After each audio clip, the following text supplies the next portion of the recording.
Kita ke sorotan lainnya. Sejumlah siswa di Kabupaten Minahasa melaksanakan kegiatan belajar mengajar di rumah hukum tua. Ini dilakukan sebagai dampak dari program revitalisasi satuan pendidikan di Sulawesi Utara. Siswa SD Impres Ranowangko II di Kecamatan Kombi, Kabupaten Minahasa, memulai tahun ajaran baru dengan belajar di ruang gedung sekolah. Ini dilakukan lantaran gedung sekolah direhabilitasi secara menyeluruh agar menjadi bangunan yang representatif, aman, dan nyaman. Program revitalisasi mulai bergulir sejak Juni 2026 dan dijadwalkan rampung pada Desember 2026. Pihak sekolah memutuskan memindahkan kegiatan belajar mengajar ke rumah hukum tua desa setempat. Pihak sekolah sangat bersyukur kepada Tuhan karena mendapat bantuan revitalisasi SD tahun 2026.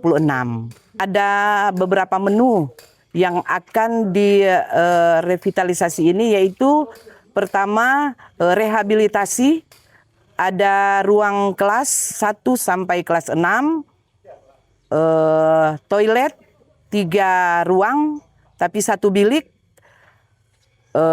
rehabilitasi untuk administrasi. Jadi untuk administrasi, dan ada ruang baru, yaitu ruang perpustakaan dan ada ruang perpustakaan dan ruang UKS. Siswa tetap antusias dan semangat mengikuti proses belajar mengajar meski dengan suasana berbeda.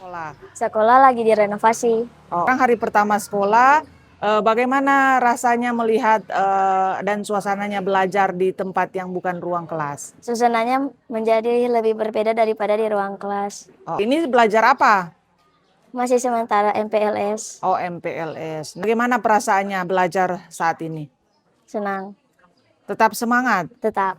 Program revitalisasi sekolah juga akan menambah fasilitas bangunan baru berupa ruang unit kesehatan sekolah, perpustakaan, dan penataan lingkungan.